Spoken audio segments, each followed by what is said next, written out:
ओम शांति शांति शांति। शांति।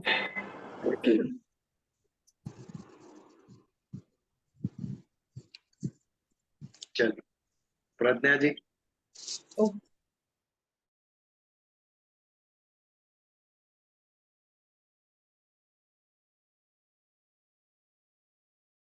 प्रज्ञा, आपको अनम्यूट करना है।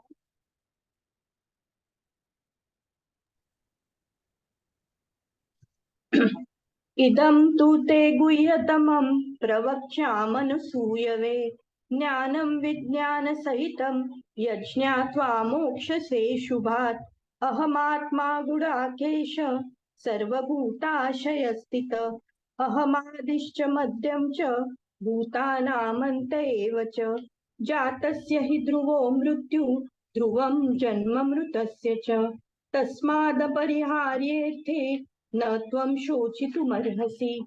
देहिनोऽस्मिन् यथा देहे कौमारं यौवनः जरा तथा देहान्तरप्राप्तिर्धीरस्तत्र न मुह्यति। य एनं वेत्ति हन्तारं यश्चैनं मन्यते हतम् उभौ तौ न विजानीतो नायं हन्ति न हन्यते न जायते।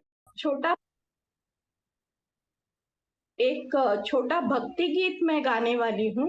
ये एक्चुअली एक बंगाली भक्ति गीत है जो श्री स्वामी विवेकानंद जी ने पहली बार जब वो श्री रामकृष्ण परमहंस से मिले थे तब वो उन्होंने गाया था। एंड उसकी वजह से श्री रामकृष्ण परमहंस जो है वो समाधि में अवस्था में चले गए थे और उसी वक्त उन्होंने भाप लिया था कि ये जो लड़का नरेंद्र नाथ दत्त उनके सामने गा रहा है वो उनका भावी जो है वो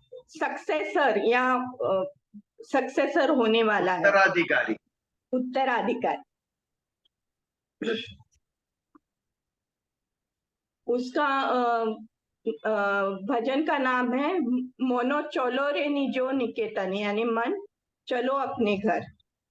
तो मैं थोड़ा सा I will take just one stanza today because Bengali है तो थोड़ा सा मैं उसका मीनिंग भी एक्सप्लेन करूंगी।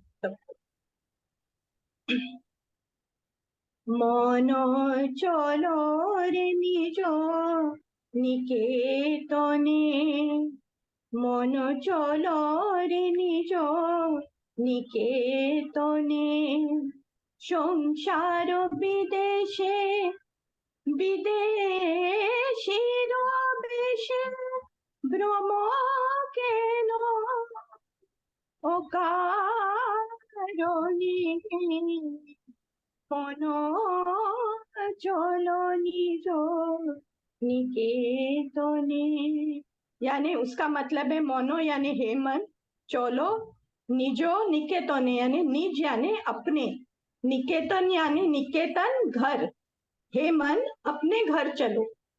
संसारो विदेशे, संसारो यानी ये जो संसार रूपी विदेश है, मन का असली घर ये विदेश नहीं है जहाँ ये वर्ल्डली संसार जो है ये मन का असली घर नहीं है। मन का असली घर है उसका खुद का आत्म स्वरूप जो ब्रह्म स्वरूप है, वो उसका असली निवास स्थान है। तो वो छोड़कर जब वो इस माया रूपी संसार में विचरण करता है तब उसको खींच कर वापस लेके आने की जरूरत होती है कि वो ज्यादा विषयों में या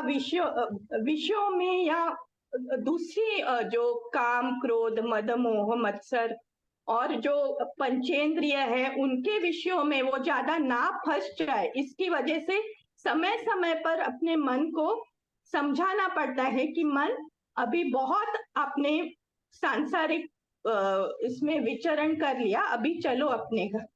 तो मोनो चलो रे निजो निकेतने संसारो विदेशे विदेशीरो बेशे, यानी विदेशी के भेष में भ्रमो केनो अकारोने, भ्रमो यानी भ्रमंती करना।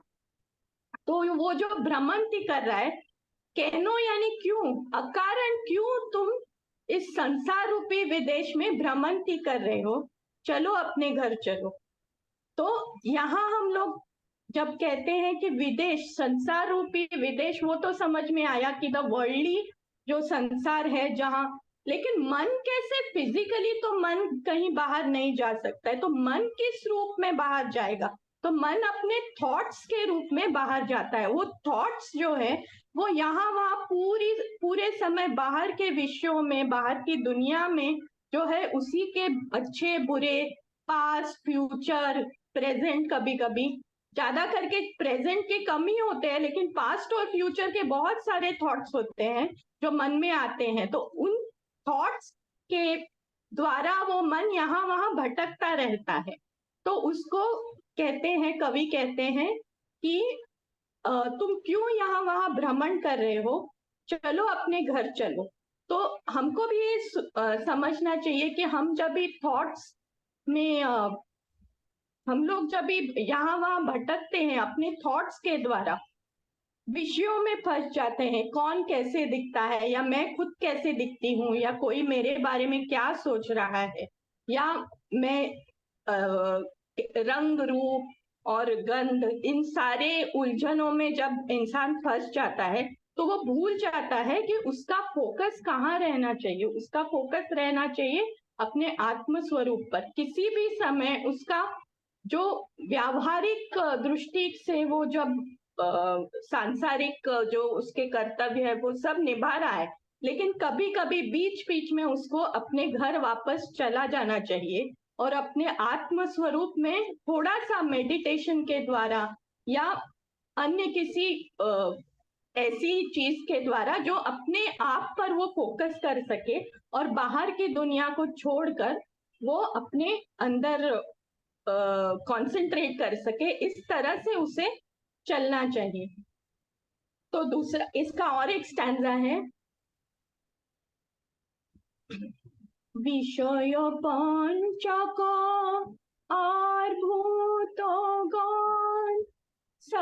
শব্দর পর কেউ না আপন, বিষয় পঞ্চক আর ভূতগণ শব্দর পর কেউ না আপন, পর প্রেমে হয়ে অচেতন, পর প্রেমে কোন হয়ে অচেতন, ভুলি স্বপনে জনে মন চলো নিজ निकेतने। तो विषय पंचक यानी पंचेंद्रिय, हमारे जो पंचेंद्रिय है, जो हमारी नाक है, या हमारे कान है, या हमारी वाणी है, या हमारे दृष्टि है, और हमारा स्पर्श है जो त्वचा से है, इन पंचेंद्रियों से जो हम विषय अनुभव कर सकते हैं वो सारी सृष्टि है विषय पंचक और भूतोगण। भूतोगण यानी पंच महाभूत, जिससे ये शरीर और अन्य सभी चीजें बनी हैं। विषयो पंचगणों और विषयो पंचको और भूतोगण सब तौर पर केउ नो आपन, यानी सब पराये हैं, तुमको सभी पराये हैं। पौर यानी पराये, सब तुमको पराये हैं, ये कोई अपना तुम्हारा अपना नहीं है।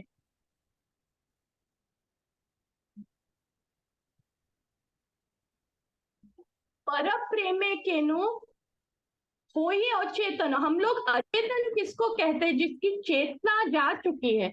चेतना हम लोग जब भी इंसान जब भी ग्लानि से उठकर खड़ा रहता है और अपने चारों दिशाओं में जो कुछ भी चल रहा है उसको ज्ञान होता है, उसको चेतन कहते हैं। लेकिन आध्यात्मिक दृष्टि से ये जो कवि है वो कहते हैं कि जो सिर्फ विषयों को देख सकता है और अपने अंदर नहीं झांक सकता, वो इंसान अचेतन है।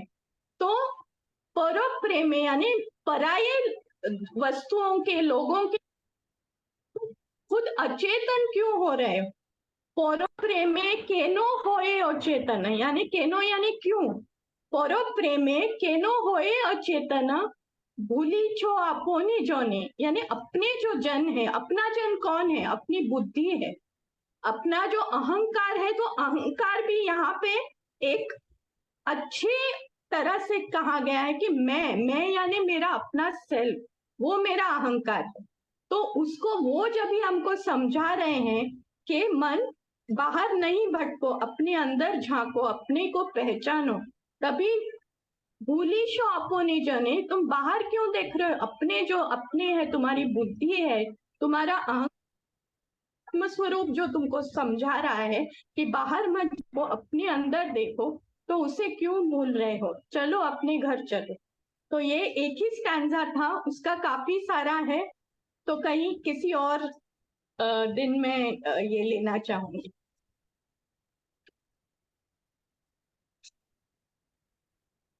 बहुत सुंदर भजन था, वेरी मीनिंगफुल, Very एकदम beautiful. स्पिरिचुअल Very, मीनिंग था भजन का, that too in Bengali, very nice. Yeah very nice. आज Excellent. इंटरनेट जैसे मैंने कहा थोड़ा वीक है तो क्षमा करना, बीच बीच में संभव है कि मैं फ्रीज हो जाऊं पूर्णतया। देखो हो गए फ्रीज, वापस वापस आता है, फिर वापस चेतना आती है, वापस फ्रीज हो जाता है। एनीवेज चलिए, श्रीमद् भगवत गीता अध्याय 6 आत्म संयम योग, इसके ऊपर हमारा विचार चल रहा है। 8वें श्लोक की शुरुआत की थी हमने, पिछली बार 7वां श्लोक देखा हमने। जितात्मन प्रशांतस्य परमात्मा समाहितः शीतोष्ण सुख दुखेषु तथा मान अपमानयो। जो ईश्वर को प्राप्त करता है, समाहिता, जिसे ईश्वर मिल गया, भगवान मिल गए, वो व्यक्ति कैसा हो गया? जितात्मना और प्रशांतस्य। फिर सांसारिक इच्छाएं उसे ट्रबल नहीं करेगी। हमें ट्रबल करती है सांसारिक इच्छाएं, ये खाना है, ये पीना है, ये करना है, ये लेना है, क्योंकि हम ईश्वर से एक रूप नहीं है, इसके लिए ये इच्छाएं हमें परेशान करती है। किंतु इसे भगवान प्राप्त हो गए, जीतात्मन प्रशांतस्य, आत्मा से अपने आप को जीत लिया और मन शांत हो गया उसका। संसारिक वस्तुएं खींचेगी नहीं अब उसको। शीतोष्ण सुख दुखेशु तथा मान अपमानयो।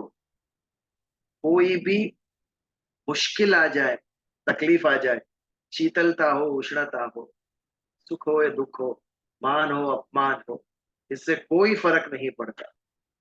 सब संसार से उत्पन्न होने वाली चीजें हैं, और वो संसार को छोड़ के कब का परम तत्व से जुड़ गया है, भगवान प्राप्त हो गया, वैकुंठ में चला गया मन से। तो उसके लिए फिर संसार सुख दुख स्पर्श नहीं करते, शीत उष्णता स्पर्श नहीं करती। सबसे कठिन मान अपमान,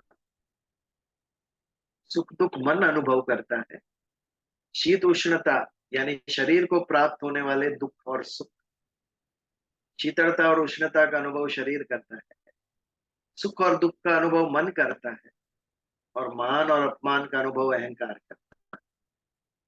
ये तीनों से जब तक हम जुड़े हुए हैं तब तक ये हमें परेशान करता है। स्व से जुड़ो, चैतन्य से, अपने आप ये सबसे छुटकारा मिलेगा।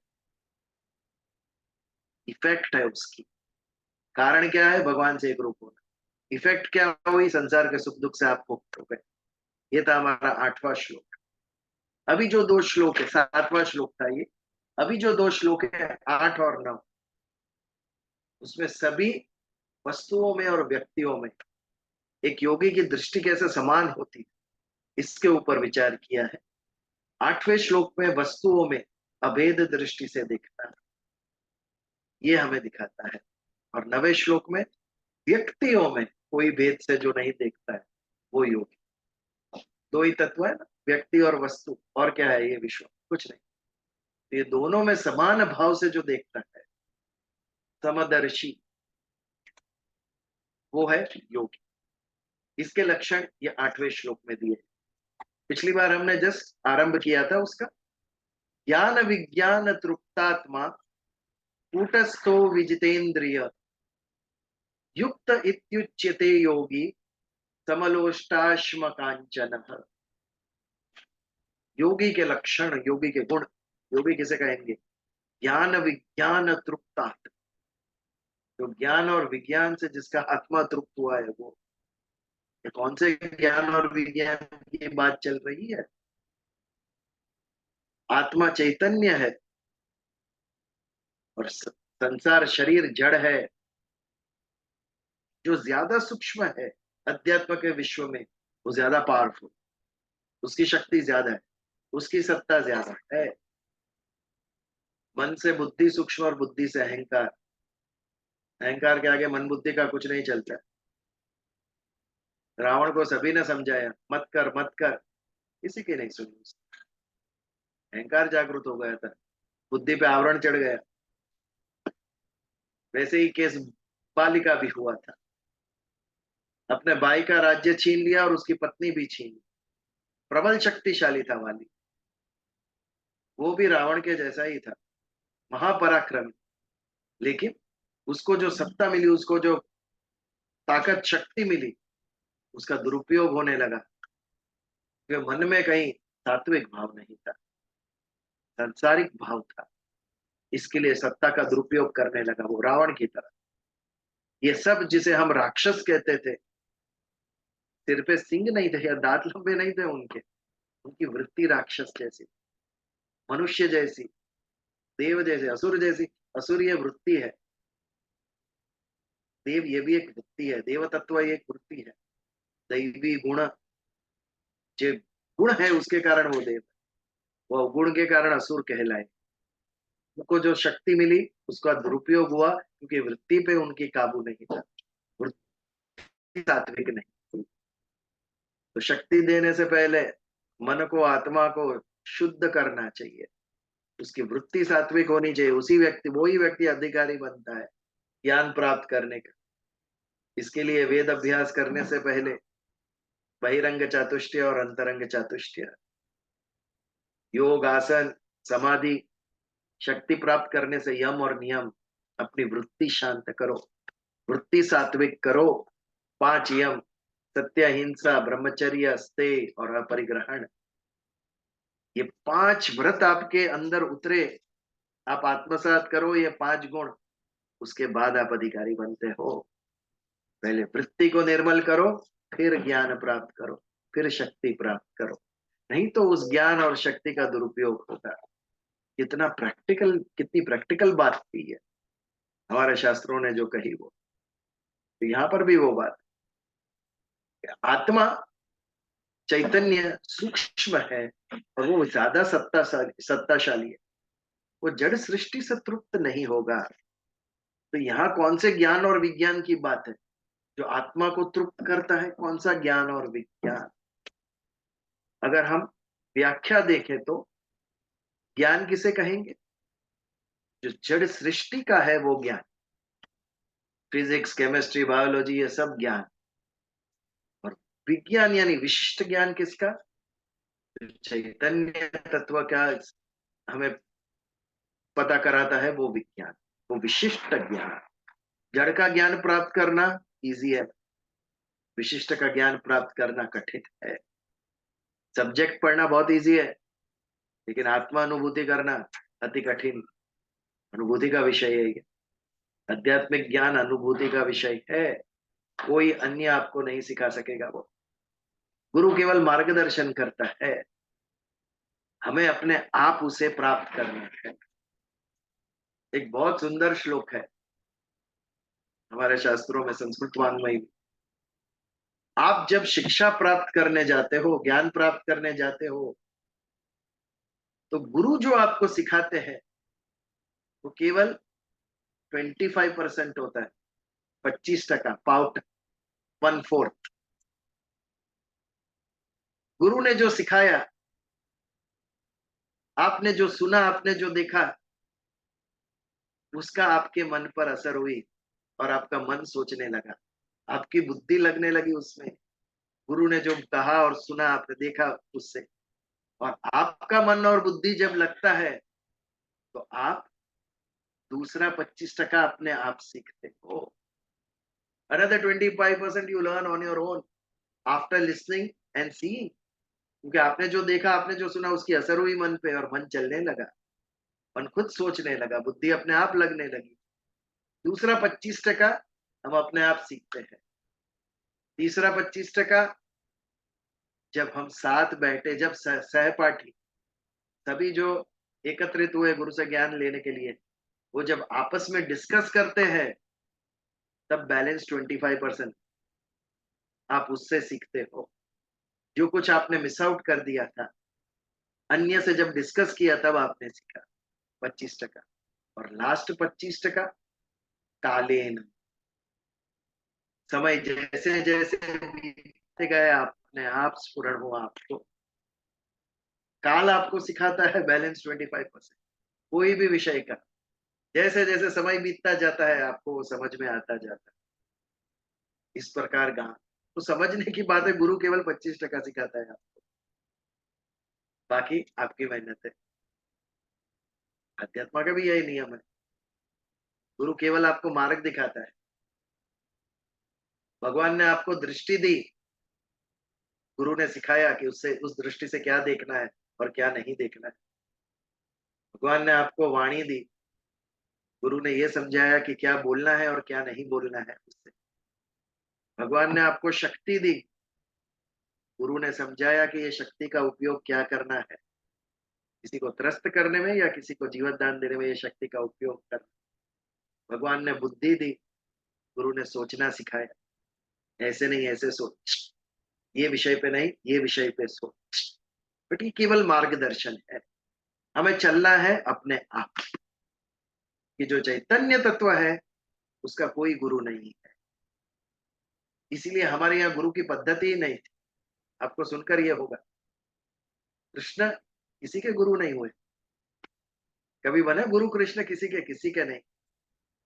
मैं परम ब्रह्म हूं, ब्रह्म का अंशु हम, ब्रह्मास्मि तत्वम असि।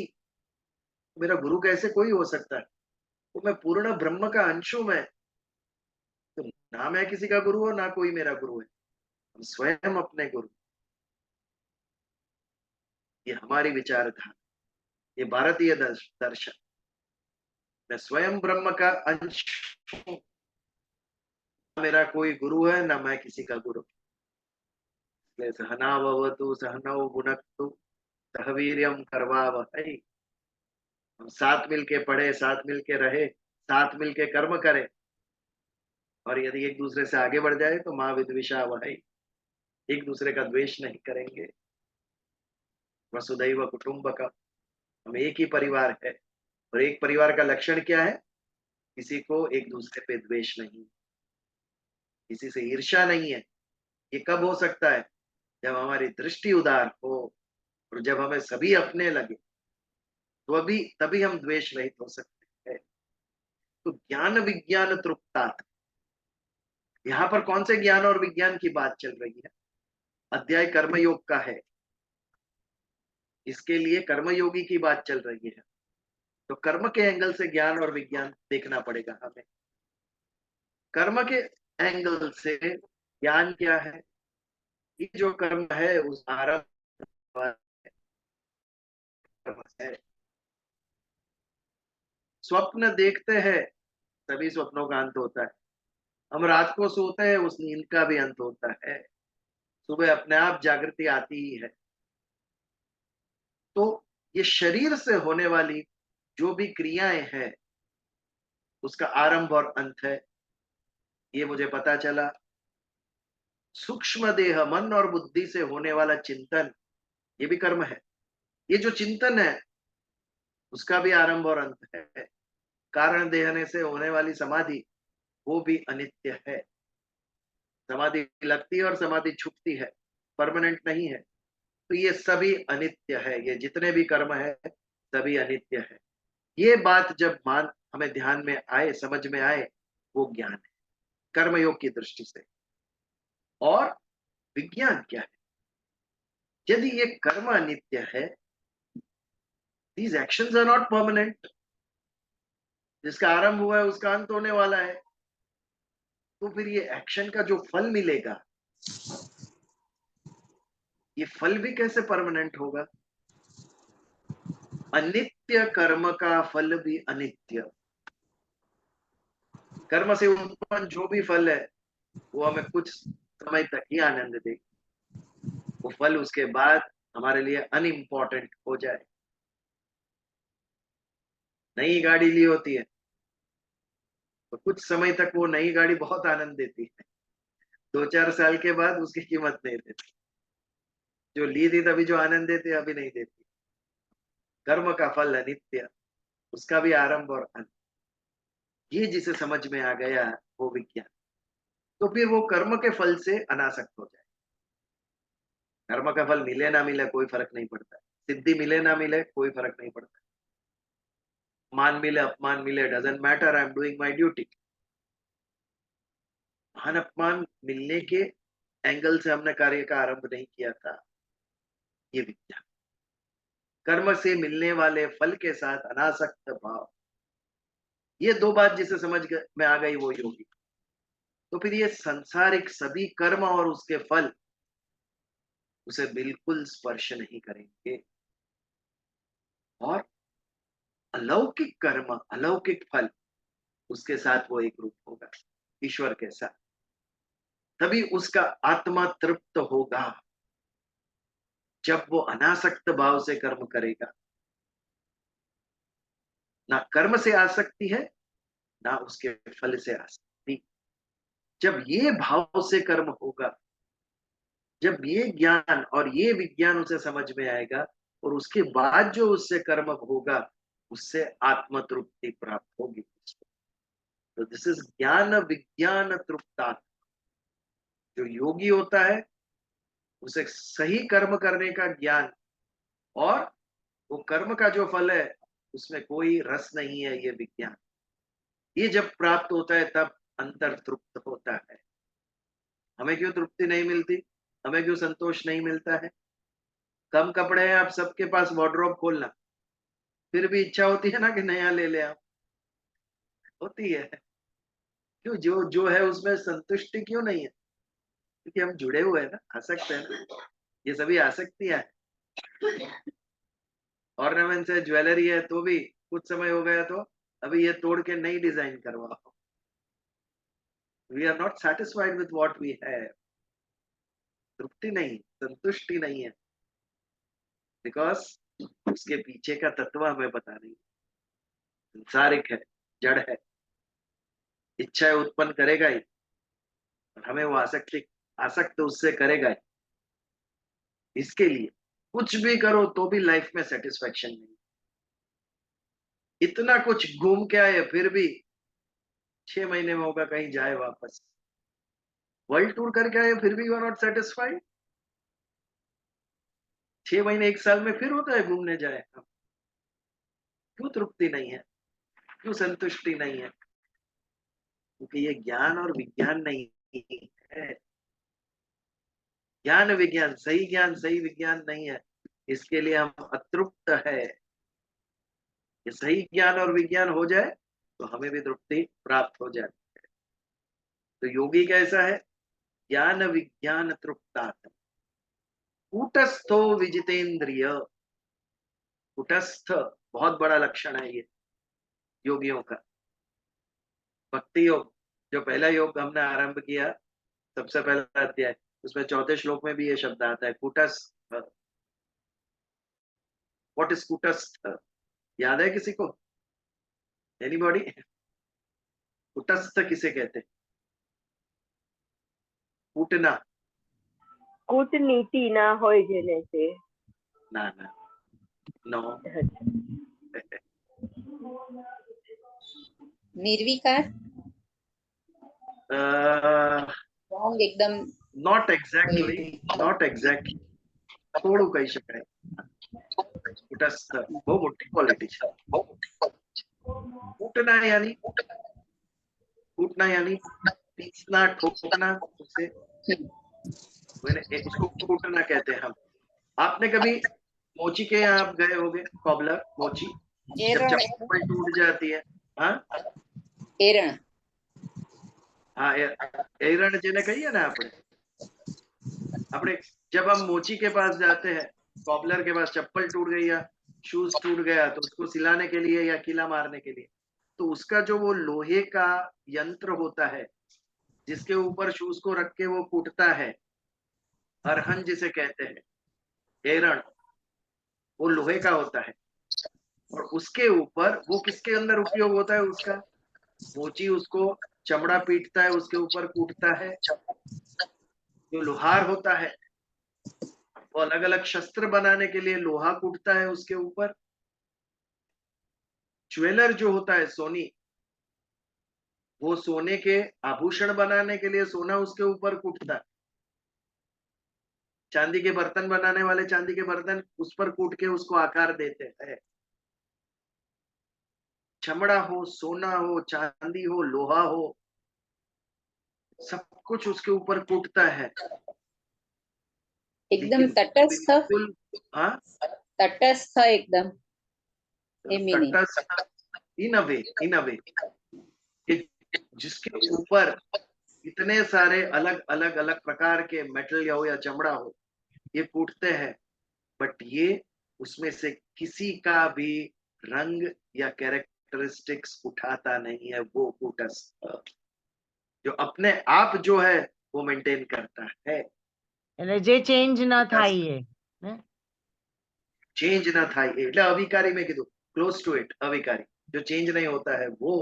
सोना पीटो, चांदी पीटो, लोहा पीटो, चमड़ा पीटो, लेकिन वो एक का भी तत्व अपने अंदर उतारता नहीं।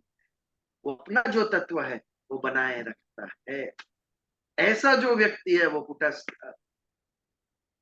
हम कुटस्थ नहीं है। जैसा वातावरण हुआ वैसे हम चेंज हो गए। सत्संग में हम अलग है, दोस्तों के साथ अलग, ऑफिस में हम अलग है, परिवार के साथ अलग है। वी आर नॉट कुटस्थ। जो योगी है एवरीवेयर इज सेम।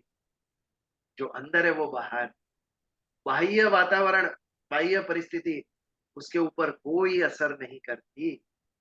ये कुटस्थ, ये लक्षण है योगी का। ये कब आता है? व्हेन आपके अंदर सुपर कन्विक्शन, जबरदस्त निर्धार है आपके अंदर, ये राइट है और ये रॉन्ग है, सही क्या गलत क्या। ये जब हमारे अंदर होता है फिर बाह्य तत्व हमें चेंज नहीं कर सकता। कोई भी परिबड़ बाहर से आए वो हमें बदल नहीं सकता है। We get carried away. जिस ग्रुप में बैठे हैं हम वैसे हो जाते, समवेयर हमारी दृष्टि क्लियर नहीं है। हमें क्लियर दिखाई देता है तो हमें हिम्मत नहीं है लोगों से अलग जाके बैठने की। लोग क्या सोचेंगे? Everybody is drinking, he doesn't. हिम्मत होनी चाहिए जो अपने विचार है उसे पकड़ के रखे।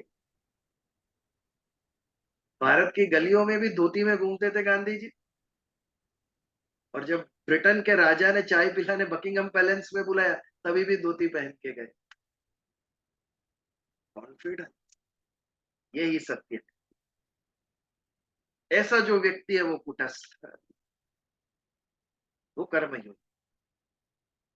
इसके लिए पहले तो क्लियर दृष्टि होनी चाहिए, और क्लियर दृष्टि होने के बाद शक्ति होनी चाहिए। हमने जो डिसाइड किया है, हमने जो निर्धार किया है, उसको पकड़ के रखने का। कोई कुछ भी कहे ये सत्य है और मैं यही करूंगा, यही मेरे जीवन का मार्ग है, ये जिसे क्लियरली दिखता है वो कुटस्थ। बहुत बड़ा गुण है ये। ऐसे जो व्यक्ति है उसने काल का प्रवाह बदल दिया। हम सब काल के साथ बह रहे हैं। जैसे जैसे things are changing, we are flowing with it. ऐसा व्यक्ति काल के सामने खड़ा रहता है। Let the world change, I will not change, and slowly the whole world will start following him. ये दृष्टि चाहिए देखने की, ये सत्य है, और वो करने की हिम्मत चाहिए, करेज, साहस चाहिए। बहुत बड़ी बात है ये। किसी को कुछ कह देना, गाली देना, मारना बहुत आसान है। समय के सामने खड़ा रहना, सारे विश्व के सामने खड़ा रहना, जबरदस्त आंतरिक आध्यात्मिक शक्ति चाहिए उसके लिए। यही सत्य है और यही मेरे जीवन का मार्ग है। ऐसा जो व्यक्ति है वो ही योगी। युक्त इच्छुते योगी, ऐसे व्यक्ति को हम योगी कहेंगे, अन्य को नहीं। तो जो ज्ञान विज्ञान से तृप्त है, जो कुटस्थ है, वो तीसरी क्वालिटी विजितेंद्रिय, इसके ऊपर तो कई बार हम बात कर चुके। जिसने इंद्रिय को जीता है वो। हम कुटस्थ क्यों नहीं बन सकते हैं? क्योंकि हमारी इंद्रिया हमें विषय की तरफ आकर्षित कर, हमारा नियंत्रण नहीं है हमारी इच्छाओं के ऊपर। मैं शॉपिंग करने एक मॉल में जाता हूं और आई कीप ऑब्जर्विंग, ये कितने होशियार लोग हैं, कितने स्मार्ट है, जिसने भी ये मॉल मॉल का कॉन्सेप्ट लेके आए हैं शॉपिंग के लिए। अब जैसे ही बाहर की गर्मी से अंदर एंटर होते हो तो सीधा ठंडा एसी का प्रवाह आपके ऊपर आता है। तो आपकी त्वकेंद्रिय त्वचा को, स्पर्श को बहुत अच्छा लगता है ठंडा। और ग्राउंड फ्लोर पे ही पूरा परफ्यूम्स और कॉस्मेटिक्स का शोरूम। इतनी सुंदर सुगंध आती है परफ्यूम्स की, सब जगह पे परफ्यूम्स और कॉस्मेटिक्स देखने के लिए इतना सुंदर। तो आपकी परफ्यूम से आपकी नासिका घ्राणेन्द्रिय वो भी तृप्त हो गई। फिर जैसे ही ऊपर जाते हो तो विविध विविध रंगों के आकर्षक सब कपड़े रखे हुए हैं। It attracts your eyes. और बैकग्राउंड में लाइट म्यूजिक बज रहा है, अनकॉन्शियसली आपके कानों को भी अच्छा सुनाई देता है। और शॉपिंग करते करते थोड़ा आगे जाओ तो ऑल ईटरीज, कॉफी मिलती है, सैंडविचेस मिलती है, खाना पीना सब उपलब्ध है। पांचों इंद्रिय तृप्त। पूरा दिन आदमी बाहर ना आए तो भी चल जाए मॉल के अंदर से। कहने का तात्पर्य, ये हमारी जो इंद्रिया है ना, वो हमें अट्रैक्ट करती है सभी विषयों के प्रति। फिर वो हमारे हाथ में नहीं रहती। एक शर्ट खरीदने गए हो 3 लेके आते हैं, क्योंकि सभी इतने सुंदर आंखों को दिखते हैं। अब क्या करें, सभी पसंद है, ओवर बजट। तो ये जो विषय अट्रैक्ट करते हैं इंद्रिय को, ये हमें हमारे मार्ग से चलित कर देता है। फिर व्यक्ति कूटस्थ नहीं रह सकता। इसके लिए क्या होना पड़ेगा? विजितेंद्रिय। विजितेंद्रिय कैसे होंगे? ज्ञान के द्वारा। जब हम स्टेप इन करें ना, तभी से अवेयरनेस होनी चाहिए। ये सब चीज मुझे आकर्षित करेगी, बट मुझे एक ही शर्ट लेना है और ये खाने पीने नहीं आया हूं, मैं शॉपिंग करने आया हूं यहाँ। ये ज्ञान, ये डिसीशन, ये संसार के विषय में, जीवन के विषय में भी ये बात, ये जो शॉपिंग मॉल का एग्जाम्पल है, we have to be aware. ज्ञान के द्वारा ही विजितेंद्रिय हो सकते हैं। जब जागरूकता होगी कि ये विषय मुझे अट्रैक्ट कर रहा है, तटस्थ भाव से, दृष्टा भाव से हम लिप्त हो जाते हैं। आत्मा दृष्टा है, आत्मा केवल देख रहा है शरीर क्या कर रहा है। आत्मा लिप्त नहीं होता है। वैसे ही हमें उस विषय के साथ लिप्त नहीं होना है, दृष्टा भाव से केवल देखना है उसे। ये लेवल पे जब हम पहुंचेंगे, तब जाके इंद्रियों पे हम नियंत्रण प्राप्त करेंगे, तब जाके हम विजितेंद्रिय बनेंगे। तो बिकॉज योगी विजितेंद्रिय है, क्योंकि योगी का नियंत्रण है इंद्रियों के ऊपर, इसीलिए वो कुटस्थ हो सकता है। हमारा नियंत्रण नहीं है, इसके लिए हम कुटस्थ नहीं है, हम लिप्त हो जाते हैं। जैसा वातावरण, जैसा व्यक्ति, हम वैसा हो जाते हैं। क्योंकि हमारी इंद्रियों पे काबू नहीं, इंद्रिय विषय हमें खींचती है और हमें वैसा ही बना देती। बुद्धि के द्वारा ही ये स्टॉप होगा। बुद्धि लगाम है। मन तो अश्व जैसे है, घोड़े जैसा है मन, चारों दिशा में भागता रहता है। उसके ऊपर लगाम, नियंत्रण बुद्धि का होता है। तो जितनी पावरफुल बुद्धि, उतनी हमारे इंद्रियों पे हमारी लगाम होगी। बुद्धि को सजाग, जागरूक रखना पड़ेगा, तभी व्यक्ति विजितेंद्रिय हो सकता है। तो ज्ञान विज्ञान तृप्तात्मा कूटस्थो विजितेंद्रिय युक्त इच्छते योगी। जो ऐसा युक्त व्यक्ति है, ये सभी कुछ कैसे संभव हुआ? ईश्वर से युक्त है, इसके लिए संभव हुआ। जो व्यक्ति युक्त है वही भक्त। हम व्यक्ति से युक्त है, संसार से युक्त है, वस्तुओं से युक्त है, इसके लिए हम योगी नहीं है, हम भोगी है। हमारे जीवन की दृष्टि भोग है। व्हाट इज भोग? विषयों का आनंद लेना, वो भोग। We want to enjoy life. बचपन से पेरेंट्स भी बच्चों को कहते हैं एंजॉय लाइफ। त्याग का महत्व किसी को नहीं रहा अभी। और ज्यादा जमा करो, और ज्यादा भोगो, यही मापदंड हो गया जीवन का। सेक्रीफाइस को हमने सेक्रीफाइस कर दिया है। We have sacrificed sacrifice. ત્યાગનો ત્યાગ કરી દીધો છે આપણે, એના પર વિચાર જ નથી, માટે દુખી છીએ। ભોગવવાની વાતથી ઝઘડો થશે, ત્યાગ કરવાથી સુખી થશે બધા। તો युक्त इत्युच्यते योगी। उच्यते यानी कहलाता है। ऐसा जो व्यक्ति जो ईश्वर से युक्त है वो योगी कहलाता है। और योगी की दृष्टि कैसी होती है? समलोष्टाश्म कांचन। एक ही एग्जाम्पल में सब समझ में आ गए। सम यानी समान दृष्टि, लोष्टाश्म कांचन, उसकी दृष्टि में तीनों सेम है। कौन सी तीन चीज? एक लोष्ट, लोष्ट यानी मिट्टी का ढेला, माटीनो ढग। अश्म यानी पत्थर, और कांचन यानी स्वर्ण। जिसकी दृष्टि में मिट्टी, पत्थर और सोना तीनों समान है, वो योगी। समान है का अर्थ क्या? इट डजंट मीन तीनों के साथ उसका व्यवहार समान है। व्यवहार क्वालिटी के मुताबिक, गुण के मुताबिक व्यवहार।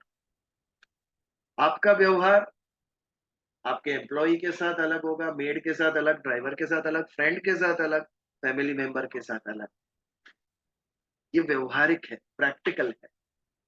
देखिए, समभाव यानी सभी के प्रति समान दया, सभी के प्रति हितेच्छी भाव हमारा, कि सबका हित हो, सब सुखी हो, ये भाव सबके प्रति होना। लेकिन व्यवहार, बिहेवियर सबसे अलग अलग अलग। मिट्टी है, पत्थर है, सोना है, तीनों में भाव समान लेकिन व्यवहार अलग अलग। व्यवहार यानी मिट्टी को हम तिजोरी में नहीं रखेंगे और सोने को दरवाजा के बाहर घर के आंगन में नहीं रखेंगे। जिसका जो स्थान है वो ही स्थान। सोने को तिजोरी में रखेंगे और मिट्टी को बाहर रखेंगे, पत्थर को बाहर रखेंगे। देखिए, तीनों की कीमत समान। पत्थर गुम हो गया तो भी दुख नहीं, और सोना चोरी हो गया तो भी दुख नहीं। ये योगी के मन की स्थिति है। व्यवहार, सोना तिजोरी में रखा है, पत्थर घर के बाहर पड़ा है, लेकिन यदि चोरी हो गया तो कोई उससे फर्क नहीं पड़ता। जब ये मन की स्थिति हो जाए तब आप योग, यानी किसी भी वस्तु में भेद नहीं। व्यवहार भले अलग अलग, थाली का उपयोग खाना खाने के लिए करते हैं, चप्पल का उपयोग चलने के लिए करते हैं, ये अलग अलग व्यवहार। लेकिन एक दिन खाना नहीं मिला तो भी कोई फर्क नहीं है, चप्पल गुम हो गया तो भी कोई फर्क नहीं। किसी भी वस्तु के ऊपर ममतत्व नहीं, किसी भी वस्तु के ऊपर आसक्ति नहीं, समभाव। सभी चीजें समान है लेकिन व्यवहार अलग। थाली डाइनिंग टेबल पे और चप्पल घर के बाहर, ये व्यवहार अलग लेकिन समानता का भाव, ये जिसमें होगा वो योगी। समलोष्ट श्मकांचन। पत्थर गुम हो जाए या सोना गुम हो जाए कोई फर्क नहीं पड़ता, लेकिन दोनों का स्थान हमें पता है कहाँ है। पत्थर घर के बाहर रखेंगे और सोना तिजोरी के अंदर रखेंगे। एक व्यवहारिक दृष्टांत। ऐसा जिसके अंदर भाव हो गया, मन की स्थिति हो गई, उसने समत्व प्राप्त किया, सभी चीज समान भाव से देख रहा है वो। और ये जिसने समत्व प्राप्त किया वो ही योगी। ये योगी के लक्षण, समलोष्टाश्म कांचन यानी समत्व का भाव, ज्ञान विज्ञान तृप्तात्मा, कूटस्थ और विजितेंद्रिय। ऐसा जो युक्त है, ये कब संभव है? जब ईश्वर से युक्त होंगे तब संभव है। ऐसा युक्त आत्मी इत्युच्यते योगी, ज्ञान विज्ञान तृप्तात्मा, कूटस्थो विजितेंद्रिय, युक्त इत्युच्यते योगी, समलोष्टाश्म कांचन। ये था हमारा 8वां श्लोक। इसके ऊपर यदि कोई प्रश्न या कोई कुछ शेयर करना चाहे तो we can take it for 2 minutes. Any question? या Ayesha? Yes. So, what I understand is that you are saying basically कि उसको ना सोने से मोह है ना पत्थर से मोह है, करेक्ट? तो वो उसको आसक्ति दोनों किसी भी से मोह चीज में, वो ये चीज को समझता है Yeah. कि सोने का अपना महत्व है और पत्थर का अपना महत्व है। इसमें जो दो चीजों का जो दृष्टांत है, तो स्वर्ण का अपना महत्व है और पत्थर का अपना महत्व है, लेकिन वो अपने आप से दोनों में से किसी में एक में भी मोह नहीं अपना मान रहा है। Am I right? Perfect perfect. तो एक को कुटस्थ, तिजोरी से, एक को व्यापार। हाँ, सो कुटस्थ है अर्थात वो एक तरह से वो स्थिर है अपनी जगह पर। वो एक प्रकार से वो लोखंड का स्टैंड है जिसपे आप कोई भी मेटल को मारोगे पर वो लोहा उसकी कोई भी प्रॉपर्टीज अब्सॉर्ब नहीं करेगा। और लोहा ऐसा नहीं है कि गोल्ड को ज्यादा आसानी से काम करने देगा या गोल्ड को अपने से चिपका लेगा और लोहे को या तांबे को या पीतल को अच्छे से नहीं करेगा। उसके लिए डजंट मैटर, बट उसको मोह नहीं है किसी से, करेक्ट? जैसे सूप, टमाटो सूप, सूप के अंदर ब्रेड क्रम्स डालते हैं, ब्रेड क्रम्स क्या हो जाती है? गरम। I think some network issue. Today he has network issue, he said. Yeah, because his picture froze many times. His picture was freezing a few times. Right. I'll stop recording. ओम द्यौ शांति, अंतरिक्ष शांति, पृथ्वी शांति, आपः शांति, औषधय शांति, वनस्पत्ये शांति, सर्वदेवा शांति, ब्रह्म शांति, सर्वः शांति, शांतिरेव शांति, सामा शांतिरधिरोम शांति शांति शांति। जय श्री कृष्ण। આવતા મંગળવારે મળી। આવતા મંગળવારે દશેરો છે।